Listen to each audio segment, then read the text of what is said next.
Sa isang liblib na nayon sa gilid ng kagubatan sa timog kanlurang bahagi ng Iloilo, naninirahan ang isang mahirap na magsasaka na si Cardo. Siya ay isang balo na may isang anak na babae, si Lina, na 12 taong gulang. Sa likod ng kanilang munti at marupok na bahay kubo, may isang malaking puno ng langka na tila bantay ng kanilang bakuran. Ang puno ng langka ay matanda na, higit 100 taon na raw ayon sa matatanda ng baryo. Hindi ito pinapansin ng karamihan dahil kakaiba itong mamunga. Ang bunga nito ay madalas hugis ulo ng tao at ang amoy ay may kahalong usok at kamanyang. Marami na rin ang nagsasabing may espiritong naninirahan sa punong iyon, kaya walang naglalakas loob na pitasin ang prutas nito kahit pa abot kamay. Pero si Cardo, na araw-araw ay nagpapagod sa bukid, ay hindi natakot sa ganoon. Mahirap siya, ngunit busilak ang kalooban. Tumutulong siya sa kapwa magsasaka kahit kapos sa sarili. Kapag may nagkasakit sa baryo, isa siya sa unang lumalapit para magabot ng kahit kaunting bigas o asin.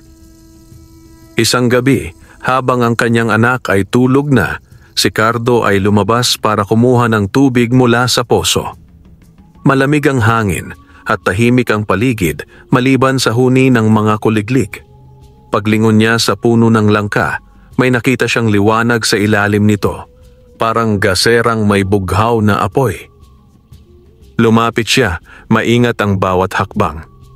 Sa ilalim ng liwanag ay isang nilalang na kalahating kabayo, kalahating tao, matangkad, matipuno, may makintab na buhok na ginto.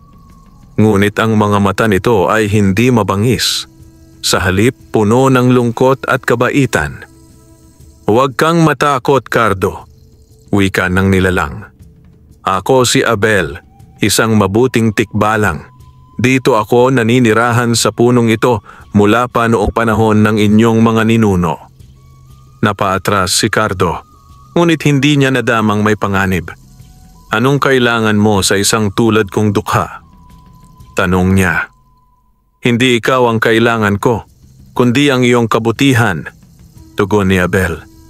"Maraming panganib ang darating sa inyong baryo. Mga aswang at mambabarang ang nakatakdang dumayo dito sa loob ng 7 araw. Ikaw lamang ang may pusong dalisay na maaaring pagkalooban ng aking gintong buhok. Isang agimat na pangontra sa anumang kasamaan." Mula sa kanyang makapal at mahahabang buhok, pinunot ni Abel ang isang hibla. Kumikinang ito na parang sinag ng buwan. Inabot niya ito kay Cardo, na natigilan. "Kapag isinuksok mo ito sa ilalim ng iyong dila tuwing gabi, hindi ka kayang lapitan ng aswang, kulam o barang. Hindi ka rin tatablan ng itak ng tao o hayop, pero may kapalit ang lakas na ito. Hindi ka maaaring gumamit ng dahas maliban kung para sa pagtatanggol." Tinanggap ni Cardo ang hibla at sumunod na itago ito sa isang kahoy na kahon sa kanyang silid. Hindi niya inasahan na ang isang karaniwang gabi ay magiging simula ng isang malaking pagbabago sa kanyang buhay. Sa sumunod na mga araw, nagsimulang maramdaman ni Cardo ang kakaibang presensya sa hangin. Ang mga manok sa baryo ay tila takot tumilaok tuwing madaling araw. May mga alagang baboy ang nawawala. Isang buntis na babae sa kabilang purok ay napaanak ng wala sa oras, at ang sanggol ay nanghihina. Ang mga tao'y natatakot. At si Cardo, tahimik lang ngunit handa. Dahil alam niyang ang dilim ay paparating, at ang kanyang misyon ay hindi lamang para sa kanyang anak, kundi para sa buong baryo. Lumipas ang 3 araw mula nang ibigay ni Abel ang gintong buhok kay Cardo. Sa araw, tila normal ang lahat. Mainit ang araw, may hangin sa palayan, at patuloy ang pagtatanim at pag-aani. Ngunit sa gabi, unti-unting bumabalot ang takot sa baryo. Ang hangin ay biglang lumalakas sa 10 oras ng gabi. May mga kuting at sisiw na naglalaho. Ang mga bata ay nagigising na umiiyak at sinasabing may nakatingin sa kanila mula sa labas ng bintana. Gabi ng Miyerkules, Habang nakahiga si Cardo at si Lina sa banig, muling may narinig siyang kakaibang kaluskos sa likod ng kubo. Tila may mabigat na bagay na gumagapang sa bubong. Tumayo siya at sinilip ito mula sa siwang ng kawayan sa dingding. Sa ilalim ng buwan, nakita niyang may malaking hayop na waring aso, ngunit may mahaba at matigas na buntot na parang ahas. Ang mga mata nito ay pula at kumikislap. Pumasok ito sa anino ng langka at tuluyang nawala sa dilim. Kinabukasan, balisa ang buong baryo. May ulat na isang inahin ng kapitbahay na si Mang Gustin ay natagpuang patay at wala ng laman ang tiyan. Sa may ilog, nakita naman ang mga bakas ng paa. Malalaki, may 3 kuko at nakabaon ng hulma sa lupa na parang sinadya para mag-iwan ng mensahe. Lumapit si Mang Gustin kay Cardo. Cardo, alam ko't may alam ka sa mga espiritu. May masama sa baryo. Hindi ito gawa ng hayop. Hindi sumagot si Cardo. Sa halip, tumango siya at hinawakan ang maliit na kahoy na kahon kung saan niya inilagay ang gintong buhok. Sa gabing iyon, nang lumalim ang gabi, isinuksok niya ang hibla sa ilalim ng dila gaya ng bilin ni Abel. Bigla siyang nakaramdam ng lakas at init sa dibdib na tila gumapang sa kanyang mga ugat hanggang sa mga talampakan. Maya-maya may kaluskos sa labas. Dahan-dahang binuksan ni Cardo ang pinto. Sa liwanag ng buwan, may nakatayong babaeng mahaba at buhok, nakaputi, at may itim na mata na walang puti. Nakasayad ang mga paa nito sa lupa, ngunit tila hindi lumalakad. "Cardo," anas nito. "Pahiram lang ng iyong anak. Gutom na kami." Biglang humigpit ang pagkakahawak ni Cardo sa hawak niyang itak. Ngunit naalala niya ang bili ng tikbalang. Huwag gagamit ng dahas, maliban kung pagtatanggol. Lumapit ang babae at biglang nagbago ang anyo nito. Mula sa mamong anyo, naging matandang kuba na may malalalim na mata, tuyot ang balat, at may itim na laway sa gilid ng bibig. "Hindi ka namin pwedeng palampasin, magsasaka. Amoy namin ang agimat mo. Pero tandaan mo ito, marami kami, at hindi lahat ay takot sa gintong buhok ng tikbalang." Wika ng matanda. Sumingasing ito at biglang naglaho sa hangin, naiwan ang amoy ng bulok na karne. Kinabukasan, dumiretso si Cardo sa puno ng langka. Doon ay muling nagpakita si Abel, ang tikbalang. "Ang una sa kanila ay dinalaw ka na," sabi ni Abel. "Hindi naligtas ang gabi para sa mga bata at matatanda. Ngunit huwag kang matakot, Cardo. Ang simula ay ang paalala. Ang susunod ay giyera." Napatingin si Cardo sa puno ng langka. Ang mga bunga nito ngayon ay tila mas marami. Sa kanyang paningin, isa sa mga bunga ay biglang dumilat, isang mata. Pumikit ulit. "Hindi lang ako ang kakampi mo," bulong ng tikbalang. "Ang punong ito ay sagrado, at ang iyong puso ay sandata rin." Sa kanyang dibdib, muling uminit ang lakas ng gintong hibla, at sa kanyang isipan, buo na ang desisyon. Hindi siya papayag na ang kanyang anak o ang kanyang baryo ay mapasailalim sa mga nilalang ng dilim. Kinabukasan ng umaga, isang matandang lalaki na may mahabang puting balbas at tangan-tangan ang tungkod na may ukit ng ahas sa dulo ang dumating sa baryo. Wala siyang kasamang hayop, kariton o kabang gamit. Tila lumitaw na lang mula sa alikabok ng daan. Si Mang Isko yon, albularyo, mula sa kabundukan ng San Hilario, bulong ng mga matatanda. Abay, ilang taon na yang hindi bumababa ng bayan. Ang mga bata ay takot sa kanyang anyo, ang kanyang mga mata ay puti lamang, walang itim, ngunit tila nakikita ang lahat.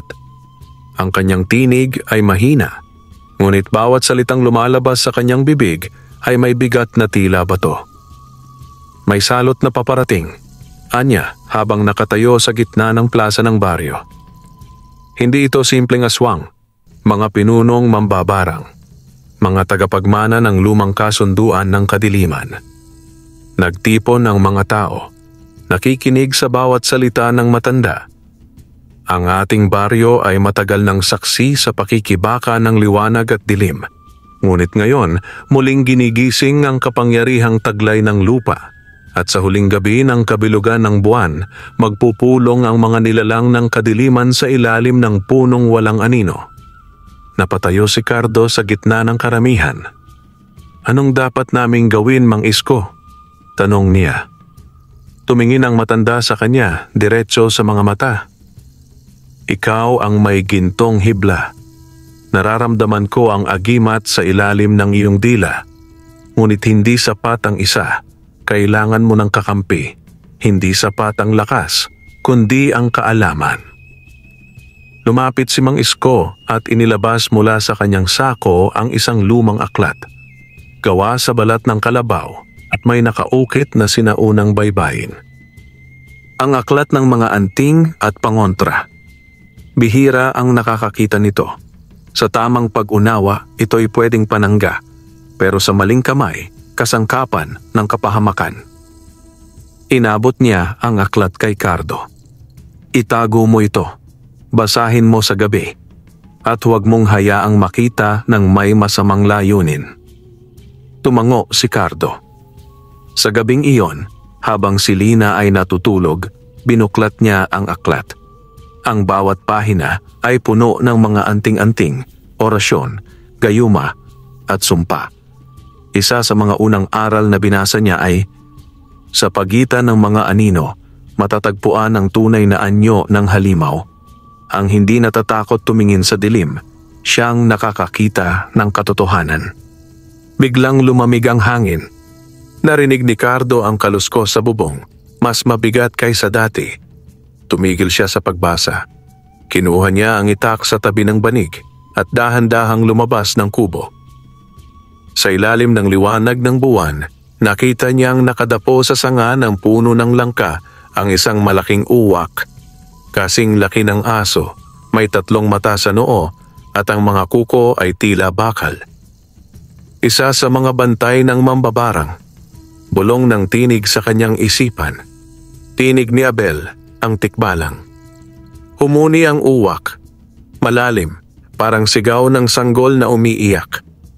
Tumayo ang balahibo ni Cardo, ngunit hindi siya umatras. Inilagay niya ang gintong buhok sa ilalim ng kanyang dila at inusal ang isang orasyon mula sa aklat. Lumayo ang sumpa, bumalik sa pinagmulan, sa liwanag ng anting, ikaw ay lalabanan. Biglang nangisay ang uwak at nagliyab ang mga mata nito. Sumirit ito sa hangin at tuluyang nawala. Naiwan ang amoy ng nasusunog na dahon. Sa likod niya, lumitaw si Abel mula sa anino ng puno ng langka. Magaling, ngunit yon ay pauna lang. Darating ang mga tunay na panganib kapag ang buwan ay buong buo na. "Cardo, simula ngayong gabi, hindi ka na lamang magsasaka. Ikaw na ngayon ang tagapagbantay ng baryo." Hindi pa man lubusang sumisikat ang araw ay nagkagulo na sa baryo. Isang estrangherang babae ang dumating, nakasakay sa puting kariton na hinihila ng asul na kalabaw. Ang kanyang balat ay kasing puti ng hinog na gatas. Ang kanyang buhok ay itim na itim, mahaba hanggang balakang, at ang kanyang mga mata, tila may bahid ng asul na apoy sa ilalim ng liwanag ng araw. "Magandang umaga sa inyo," mahinahong bati ng babae habang bumababa ng kariton. "Ako si Aling Isay, manghihilot at manggagamot mula sa kabilang lambak. Dito muna ako pansamantala. Nagbabaka sakaling may mga ilangan ng aking tulong." Tahimik ang mga tao. Pakiramdam nila ay may kakaiba sa presensya ng babae. Hindi ito takot, ngunit tila masyadong magaan ang hakbang. Pari hindi siya lumalakad, kundi lumulutang. Si Cardo, na nooy kagigising pa lamang mula sa pagbababad sa aklat ng mga anting, ay napalingon nang marinig ang tungkol sa bagong dating. Naramdaman niyang kumislot ang gintong buhok sa kanyang bulsa na tila nagbabala. Kinagabihan, habang ang paligid ng kanyang kubo, napansin niyang may bahagyang liwanag na nagmumula sa lumang kamalig sa gilid ng palayan. Doon daw pansamantalang tumutuloy si Aling Isay. Lumapit siya dahan-dahan at sa pagitan ng mga puwang sa dingding ay sumilip. Nakita niya si Aling Isay na nakaupo sa gitna ng bilog na may mga hiniwang balat ng ahas, ugat ng anahaw at itim na kandila. Sa kanyang harapan, isang salamin ang kanyang tinititigan, hindi upang makita ang sarili, kundi upang kausapin ang isang nilalang. Mula sa salamin, lumitaw ang imahe ng isang matandang babae na walang mukha. Tanging bibig lamang ang may anyo. "Nahanap mo na ba ang tagapagmana ng gintong buhok?" tanong ng tinig. "Oo," sagot ni Aling Isay. Ngunit hindi pa niya lubos na nauunawaan ang kapangyarihang nasa kanya. "Bantayan mo siya. Kung hindi natin siya makuha bago ang kabilugan ng buwan, mawawala sa atin ang huling pagkakataong mabuksan ang pintuan ng silong ng itim na buwan." Biglang bumigat ang hangin sa paligid. Ang itim na kandila ay nagliyab ng bughaw. Napaatras si Cardo. Tumakbo siya pabalik sa kanyang kubo at agad na tinawag sa isipan si Abel, ang tikbalang. Sa isang iglap ay lumitaw si Abel mula sa lilim ng punong langka. "Nakita mo na siya, Anya." Tumango si Cardo. Si Aling Isay, hindi siya tao, hindi rin ganap na halimaw. Ano siya? Isa siyang tagapamagitan ng mga mambabarang. Ipinadala upang subukin kung gaano ka nakalalim sa daang nilalakaran mo. "Bakit hindi natin siya paalisin?" tanong ni Cardo. "Hindi ganoon kadali. Ang kanyang anyo ay protektado ng isang lumang sumpa. Ang sino mang susubok na saktan siya sa labas ng bilog ng buwan ay masusumpa ng pagkabulag ng isipan." "Anong dapat kong gawin?" Walang galaw muna.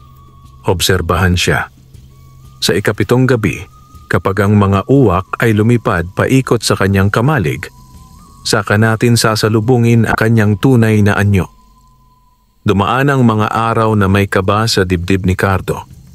Sa ibabaw ng kanyang bubong ay lagi nang may nakadapong uwak. Sa kanyang bintana, minsan ay may aninong babae na lumilipas sa mata ng kanyang paningin. At si Aling Isay, araw-araw ay parami ng parami ang lumalapit sa kanya. May nagpapahilot, may nagpapagamot, may humihingi ng anting-anting. Hindi nila alam, ang bawat hibla ng buhok na iniiwan ng kanyang mga pasyente ay itinatabi niya sa kanyang lalagyan. Isang garapon na puno ng itim na langis. Isang gabi, nang akala ni Cardo ay tahimik ang lahat, napansin niyang may nawawalang batang kambing.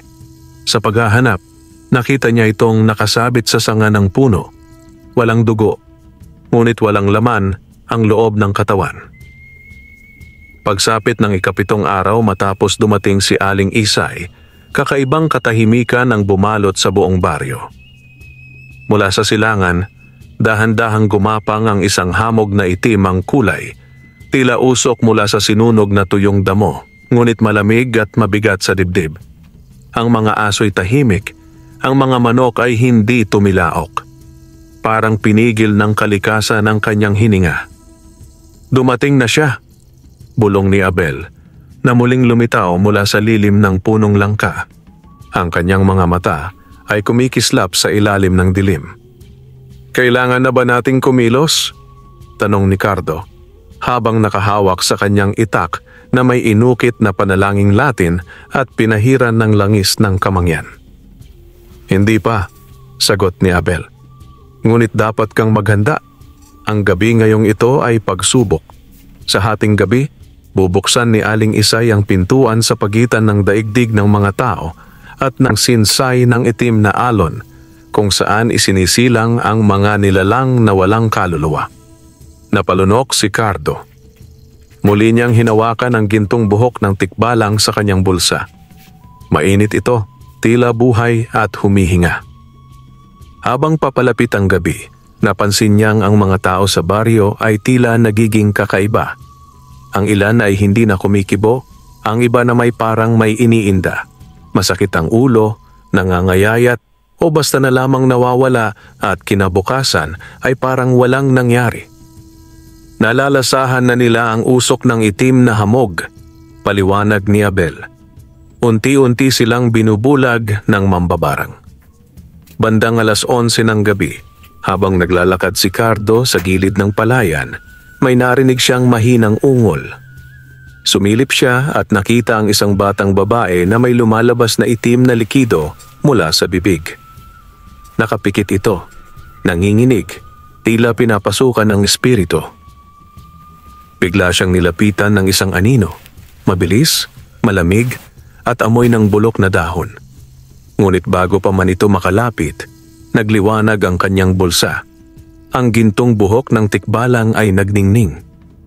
Ang anino ay umurong, sumigaw at naglaho sa ulap ng usok. Kinising mo na ang buhok, ani Abel, na agad lumitaw sa likuran ni Cardo. Ngayon, handa ka nang harapin ang pintuang binubuksan ni Aling Isay. Dali-dali silang nagtungo sa lumang kamalig. Sa loob, nakita nilang nag-aalab ang mga itim na kandila. Si Aling Isay ay nakatayo sa gitna ng malaking bilog na may ukit na runang hindi mabasa ng karaniwang mata. Sa kanyang harapan ay isang salamin na kulay usok at mula rito'y dahan-dahang lumilitaw ang imahe ng isang dambuhalang nilalang na tila pinagsamang tao, kalabaw at ulupong. Anak ng Gabon, bulalas ni Abel. Isa siyang tagapanggising ng sugat ng dilim. Lalapit na sana si Cardo, ngunit pinigilan siya ng tikbalang. Bago ka tumawid sa bilog, kailangan mo muna siyang tawagin sa tunay niyang pangalan. Kung hindi mo ito alam, sasapitin mo ang sumpa ng pagkalimot. Anong pangalan niya? Naglagablab ang gintong buhok sa kanyang palad. Mula rito, parang sinag ng liwanag na naging titik, lumitaw ang pangalang Isay Launa, isang pangalan ng sinaunang aswang na di umano'y pinagpala ng itim na buwan. Sumigaw si Cardo. Isay Launa, tigilan mo ang pagbangon ng halimaw. Hindi mo ito magagawa habang hawak ko ang gintong buhok ng tikbalang. Napalingon si Aling Isay. Sa unang pagkakataon, nakita ni Cardo ang kanyang tunay na anyo. Ang kanyang mata ay walang puti, puro dilaw na apoy. Ang kanyang bibig ay may mahahabang pangil at ang kanyang leeg ay may nakapulupot na ahas. Napakatapang mong bata, pero kulang pa ang lakas mo. Sabay dampot niya sa salamin at binasag ito sa sahig. Mula sa pira-pirasong basag ay lumabas ang 5 anino na hugis tao, ngunit walang mukha. Sila ang aking mga alagad. Sila ang kaluluwa ng mga niloko ko, pinahilot at pinaniwala. Isang sabay-sabay na dagundong ang umalingaw-ngaw. Gumuho ang bahagi ng kamalig.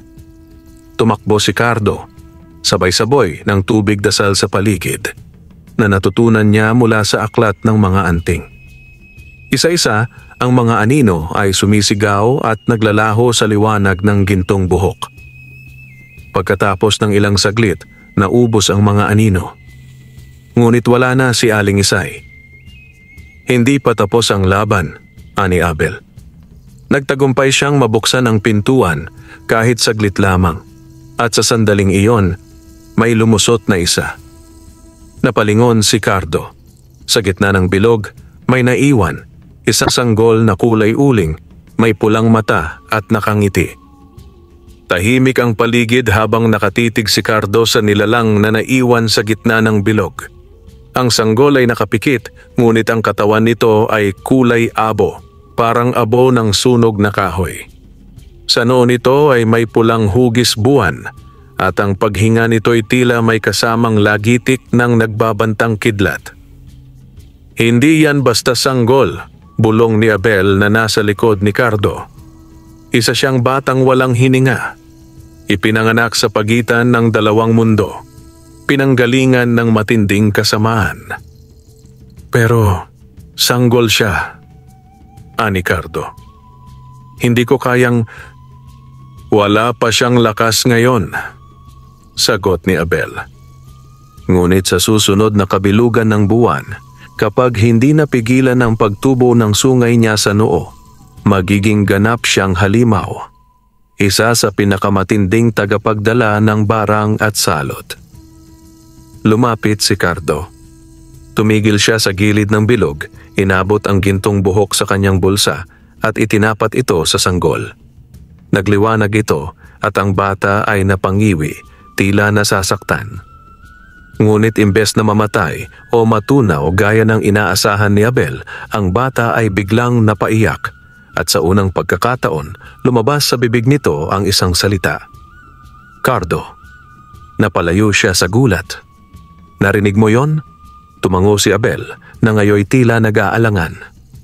Ipinangalan ka sa kanya, isa ka sa mga hinirang. Hindi mo ito anak, pero ikinabit sa iyo ang ugnayang hindi basta puputulin. Kaya't kung papatayin mo siya, papatayin mo ang bahagi ng sarili mong kaluluwa. Hindi ako handa sa ganitong responsibilidad, sambit ni Cardo. 1 linggo pa lang akong nakakahawak ng agimat. Isa lang akong magsasaka. Ngunit hindi lang ang dugo ang bumubuo sa isang ama, kundi ang paninindigan, sagot ng tikbalang. At kung hindi mo siya kayang pasanin, ako ang bahala. Ngunit matatali ang kaluluwa ng bata sa akin at baka lumaki siyang puno ng paghihiganti. Tahimik si Cardo. Tumigil siya sa paghinga, tila nag-iisip ng lalim. Naputol ang katahimikan nang muling dumagundong ang langit. May sumisilip na pulang liwanag mula sa silangan, hudyat ng kabilugan ng buwan na mas maaga kaysa sa karaniwan. May tumutulong kay Aling Isay, ani Abel. May mas matanda, mas makapangyarihan. Isang mandurumog mula sa libingang di pa nabubuksan sa bundok Panlayon. Ang kanilang layunin ay buuin ang 3 haligi ng lumang barang. Nang marinig ni Cardo ang salitang 3 haligi, natigilan siya. May nabasa ako sa aklat mo. Ang 3 haligi ay ang pinanggalingan, ang tagapagdala at ang tagapagpalaya. Tumango si Abel. At ang batang ito ang tagapagdala. Ibinuhos ng tikbalang ang ilang patak ng langis mula sa dahon ng tanglad sa noo ng sanggol. Sumiklab ang kaunting apoy, ngunit agad ding nawala. Lalaban tayo, wika ni Cardo. Hindi ko siya papabayaan, ngunit kailangan natin ng kakampi. May isang matandang albularyo sa kabilang bayan, si Mang Tobeng. Siya ang dating tagapangalaga ng 2 anting-anting ng kaalaman. Ngunit nawala na siya sa paningin ng marami. Sinasabing nabaliw na raw sa kabundukan. Kung kailangang hanapin siya, pupuntahan ko, sagot ni Cardo. Ngunit bago sila umalis, biglang sumambulat ang putok sa labas ng kamalig. May nagsusunog ng palayan. Mga tauhan na ni Isay, ani Abel. Nag-umpisa na ang digmaan. Agad nilang binuhat ang sanggol at tumakbo palayo sa apoy. Habang tumatakas, narinig ni Cardo ang isang boses sa kanyang isipan. Isang tinig ng babae, malamig, matalim, ngunit puno ng lungkot. Maaari mong iligtas ang mundo, Cardo, pero hindi mo maililigtas ang sarili mo. Madilim pa nang umalis si Cardo. Bitbit ang sanggol na nakabalot sa banig at ang anting-anting na gawa sa gintong buhok ng tikbalang.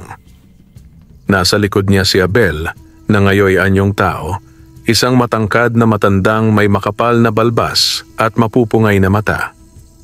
Lulan sila ng karitong hila-hila ng isang puting kalabaw na tila hindi karaniwang hayop, may balahibong makinang sa liwanag ng buwan. Tahimik ang daan. Ang mga punong kahoy ay waring nakamasid at ang simoy ng hangin ay may dalang bulong na hindi galing sa tao. Ang kanilang patutunguhan, ang bundok Panlayon, isang liblib na lugar na matagal nang hindi pinupuntahan sapagkat ayon sa matatanda, dito raw tinapon ang mga kaluluwang nasawi sa lumang digmaan ng mga albularyo laban sa mga mambabarang. Ang tanging makapagliligtas sa batang yan ay si Mang Tobeng. ani Abel. Hindi lang siya albularyo, isa siyang tagabantay, ngunit may kondisyon siyang ibibigay at hindi mo iyon maaaring tanggihan. Lumampas sila sa isang patay na ilog na ayon sa tikbalang ay dating dinadaluyan ng tubig alat tuwing may ritual ng pagbubukas ng portal. Naroon pa rin ang mga bungo ng hayop sa pampang at isang panabong na tandang ang lumundag mula sa bangin at tumitig sa kanila.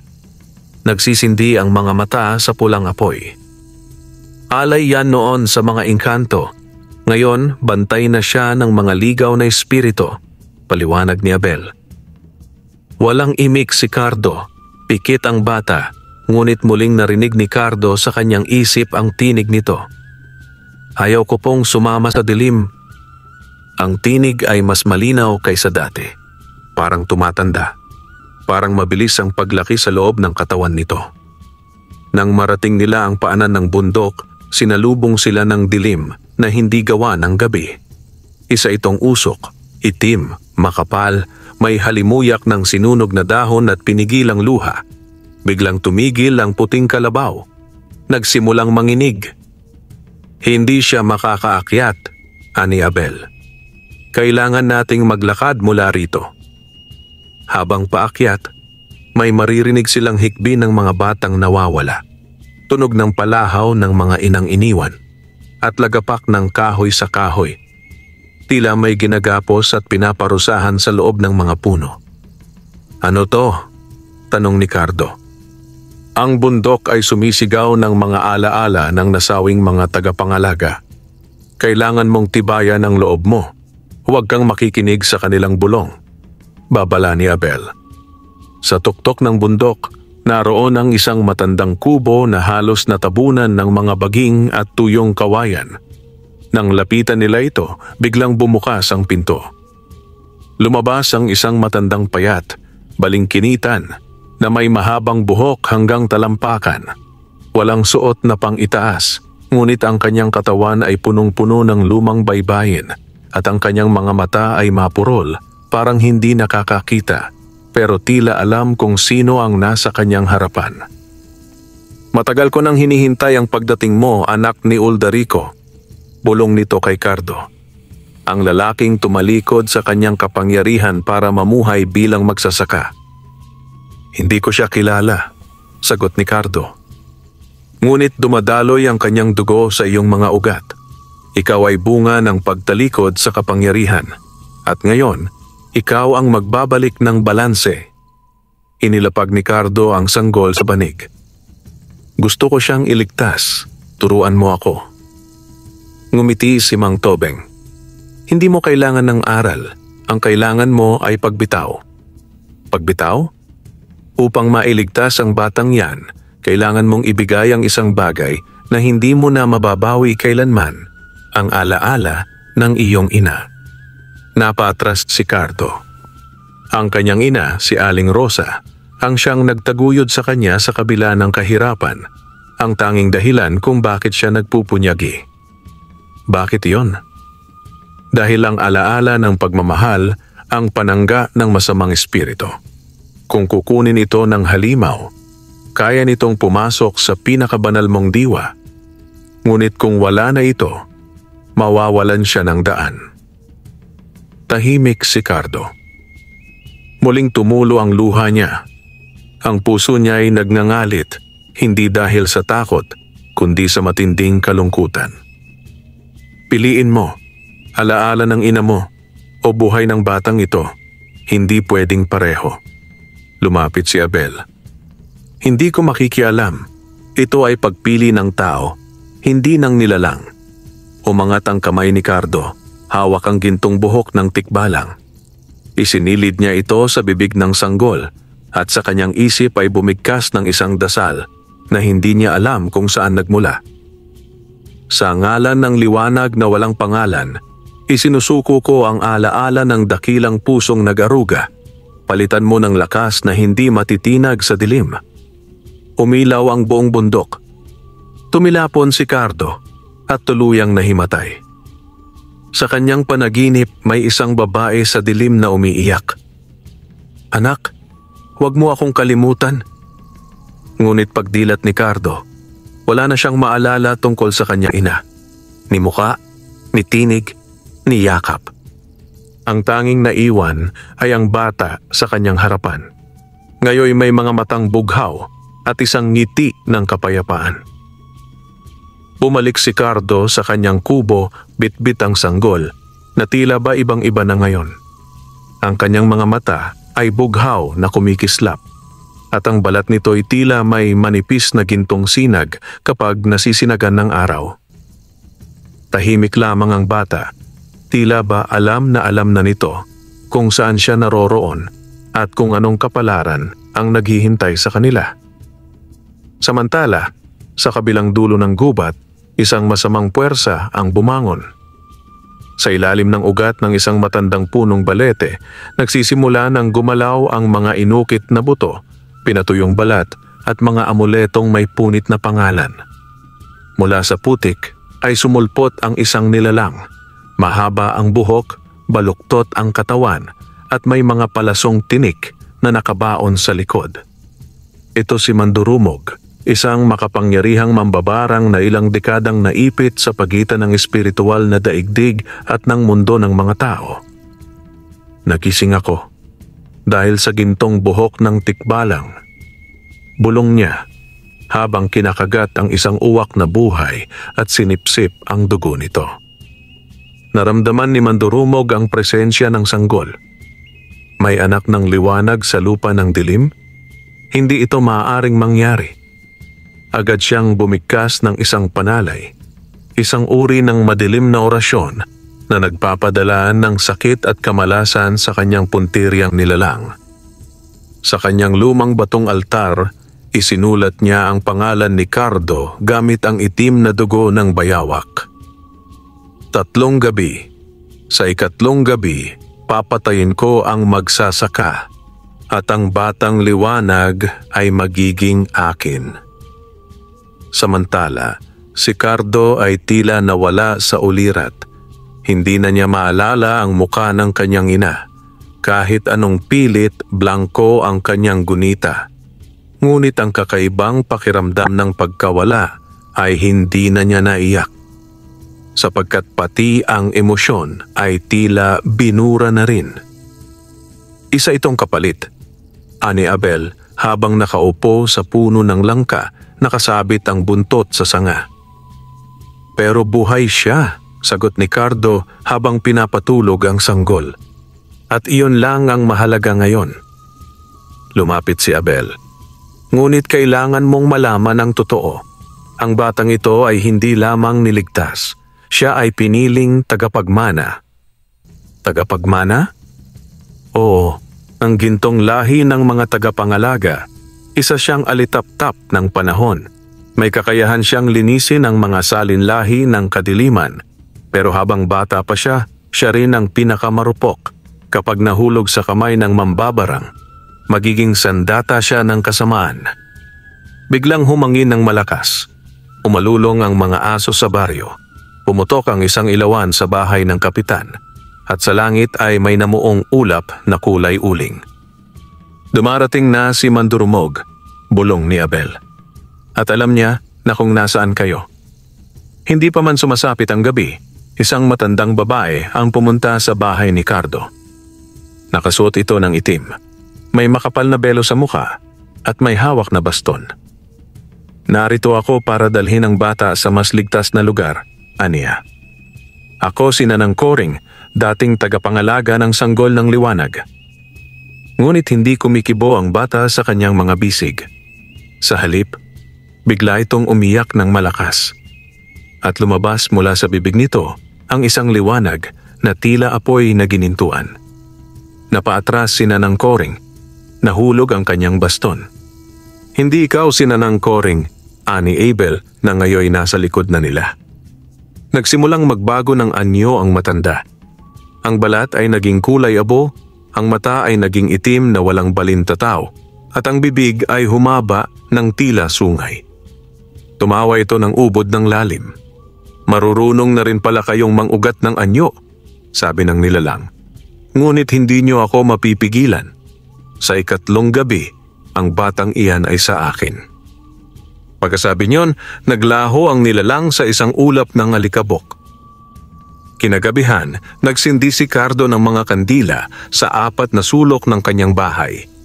Isinulat niya sa pintuan ang lumang baybayin na itinuro ni Abel, pangontra sa masamang espiritu. Hindi ito sapat, ani Abel. Kailangan mong bumalik sa ilalim ng punong langka. Doon mo ilalagay ang bata. Doon lamang siya ligtas. Ngunit paano ako?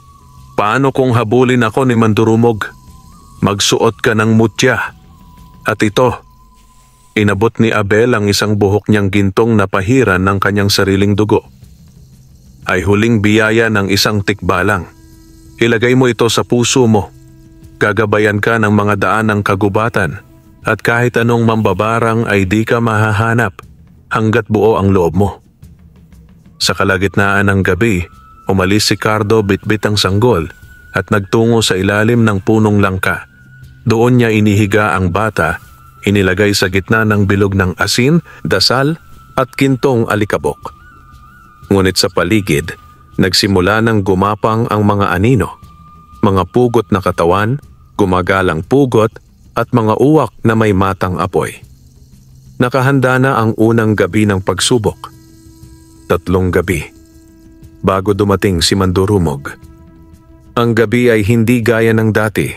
Ang hangin ay malamig, ngunit hindi nakagiginhawa. Tila may dalang pasaning hindi may paliwanag. Sa ilalim ng punong langka, habang natutulog ang sanggol sa gitna ng bilog na asin at alikabok ng ginto, si Cardo ay hindi umalis sa tabi nito. Sa kanyang kamay ay mahigpit niyang hawak ang gulok, habang nakasukbit sa dibdib ang gintong buhok ni Abel, ang tikbalang. Hindi ako natatakot, bulong niya. Ngunit sa likod ng kanyang mga mata, naroroon ang pangamba. Hindi para sa sarili, kundi para sa batang tila isinilang upang maging ilaw sa panahong madilim. Sa di kalayuan, lumitaw ang mga pugot. 5 nilalang na walang ulo, ngunit nakakakita. Tila naaamoy nila ang liwanag na bumabalot sa sanggol. Kumikilos sila sa katahimikan ng damuhan, mabilis at sabay-sabay. Biglang nagliwanag ang paligid. Ang gintong buhok sa dibdib ni Cardo ay nag-init at isang aninong kabayo ang sumulpot mula sa lilim ng punong langka. Ito ang anyo ni Abel sa panaginip. Hindi na sa anyong tikbalang, kundi isang liwanag na tagapagbantay. Dumating na sila. Bulong ng anino ni Abel. Nang tumapak ang unang pugot sa bilog ng asin, biglang bumaon ang lupa at kinain ang nilalang. Umalingaw-ngaw ang malakas na sigaw ng espiritu habang nilalamon ng lupa ang kanyang anyo. Napatras ang iba pang pugot, ngunit bago sila makalayo, inihagis ni Cardo ang isang patalim na pinahiran ng dagta ng langka at dugo ng itim na tandang, isa sa mga payo ni Abel. Nagliyab ang patalim sa ere at tumama sa dibdib ng ikalawang pugot. Nasunog ito, sumabog ang katawan sa ulap ng alikabok. Nangilabot si Cardo. Totoo ang lahat ng sinabi ng tikbalang. Hindi ako nag-iisa. Ngunit hindi pa tapos ang gabi. Sa taas ng punong langka, nagpakita ang isang bagong anyo, isang babae, nakalugay ang mahabang buhok, ngunit sa likod ng kanyang kagandahan ay ang malaahas na mata at ngiting puno ng panlilinlang. Isa siyang manananggal, ang taga-subaybay ni Mandurumog. Ang sanggol na yan, bulong ng babae, habang unti-unting naghihiwalay ang kanyang katawan mula sa bewang, ay hindi mo mapoprotektahan ng habambuhay. Hindi mo alam ang tunay nitong pinagmulan. Isa rin siyang halimaw. Ngunit bago pa makalipad ang kanyang kalahating katawan, muling lumiwanag ang gintong buhok sa dibdib ni Cardo. Mula sa lupa ay lumitaw ang mga ugat ng langka, mga ugat na tila kamay, at hinablot ang lumilipad na manananggal. Pumiglas ito, sumigaw, ngunit naputol ang kanyang mga pakpak at nabuwal sa lupa. Ito ang lupang sakop ng liwanag, hindi mo siya madadala rito, sagot ni Abel habang ang kanyang liwanag ay lumalaban sa anino ng gabi. Umatras ang mga natitirang halimaw, ngunit habang papalayong gumagapang ang kadiliman, isang tinig ang umalingaw-ngaw sa buong kagubatan. Mababa, matigas, at punong-puno ng galit. Ako ang darating sa ikalawang gabi, ako mismo. Lumitaw sa langit ang hugis ng isang mata, itim at gumagalaw. At sa isang iglap, pumutok ang isang malaking puno sa gilid ng kagubatan. Nayanig ang lupa. Tumigil ang mga kuliglig. Tila buong kalikasan ay natakot. Pagbalik ni Cardo sa kubo, mahigpit niyang niyakap ang sanggol. Tahimik ito, ngunit may luhang lumabas mula sa mata nito. Luhang kulay ginto. Sa susunod na gabi, hindi lang halimaw ang darating. Darating si Mandurumog. At may dala siyang kasaysayang ikinubli sa loob ng sanggol. Isang lihim na maaaring bumago sa mundo. Itutuloy sa Kabanata 10. Ang ikalawang gabi. Paghaharap ng liwanag at itim na mahika. Gusto mo bang ituloy ko na agad ang huling kabanata? Narito na ang pinakahihintay na wakas ng kwento, Kabanata 10 ng Ang Mabuting Tikbalang sa Puno ng Langka. Lumubog ang araw sa gitna ng maladilim na ulap. Ang kalangitan ay tila isinuklob na takip sa buong baryo. Pati ang mga alitap-tap ay hindi nagpakita. Sa paligid ng kubo ni Cardo, nanatiling nakasindi ang mga kandila ng langis, pinapailawan ng bilog na asin, at durog na dahon ng langka sa paligid ng sanggol. Sa bawat yapak ng gabi, palapit ng palapit ang anino ng kasamaan.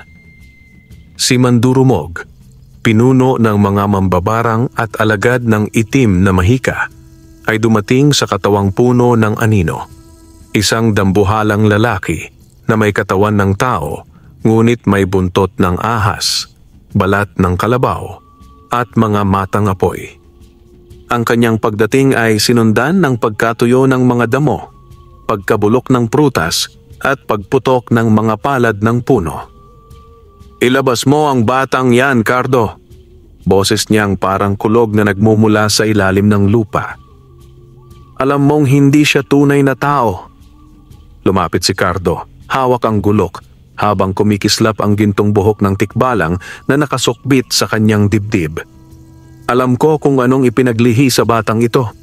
Alam ko ang lihim." Tumawa si Mandurumog. Kalahating tikbalang, kalahating tao. Anak ng isang nilalang ng kagubatan at isang babae mula sa lahing may sumpa. Isa siyang tagapamagitan. Sa gilid ng punong langka, muling lumitaw ang liwanag. Si Abel ang tikbalang sa huling pagkakataon. Buo ang anyo niya ngayon, ngunit tila mula sa ulap ng langit. "Tama ka, Mandurumog," anya. "Ang batang ito ay isinilang para itigil ang digmaan sa pagitan ng ating mga mundo. Ngunit ikaw ang dahilan kung bakit hindi matitigil ang dugo at kamatayan." Biglang sumugod si Mandurumog at sa isang iglap ay nilamon ng anino ang liwanag. Naglaban ang dalawang kapangyarihan, ang itim na mahika ng mga mambabarang at ang sinaunang liwanag ng kagubatan. Inihagis ni Cardo ang gulok, ngunit tinangay ito ng hangin. Inilabas niya ang huling sandata, isang sinag ng gintong buhok ng tikbalang. Pinaliguan ng langis ng langka at itinaga sa puso ng anino. Pumutok ang katawan ni Mandurumog. Sa isang huling sigaw, bumaon ang liwanag sa kanyang anino at ang lupa ay nabiyak. Sa loob ng pagputok, isang sanggol ang umiiyak, ngunit sa kanyang luha ay may gintong sinag. Napatda si Cardo. "Ang anak mo, Abel, siya ang tagapag-ayos, ang tagapagbuklod." Muling nagsalita si Abel habang unti-unti siyang naglalaho. "Cardo, alagaan mo siya. Turuan mo siyang magmahal kahit sa gitna ng poot. Hindi siya tulad ng iba. Siya ay magsasara ng pintuang matagal ng bukas para sa kasamaan." Pagkaraan ng 5 taon, ang baryo ay unti-unting muling namulaklak. Sa ilalim ng punong langka, isang batang lalaki ang nakaupo, nakikinig sa kwento ng matandang magsasaka. "Lolo Cardo," tanong ng bata, "totoo po ba na mabait ang tikbalang?" Ngumiti si Cardo at hinaplos ang buhok ng bata, kulay kahel, may sinag ng ginto. "Oo, apo, at ang mabait na tikbalang na yon ay ang ama mo." Tumitig ang bata sa langit at sa hangin ay may kaluskos. Tila yabag ng kabayong tumatakbo sa hangin. Wakas, sa ilalim ng punong langka, isang batang lalaki ang nakaupo, nakikinig sa kwento ng matandang magsasaka. "Lolo Cardo," tanong ng bata, "totoo po ba na mabait ang tikbalang?" Ngumiti si Cardo at hinaplos ang buhok ng bata, kulay kahel, may sinag ng ginto. "Oo, apo, at ang mabait na tikbalang na yon ay ang ama mo." Tumitig ang bata sa langit at sa hangin ay may kaluskos. Tila yabag ng kabayong tumatakbo sa hangin. Wakas,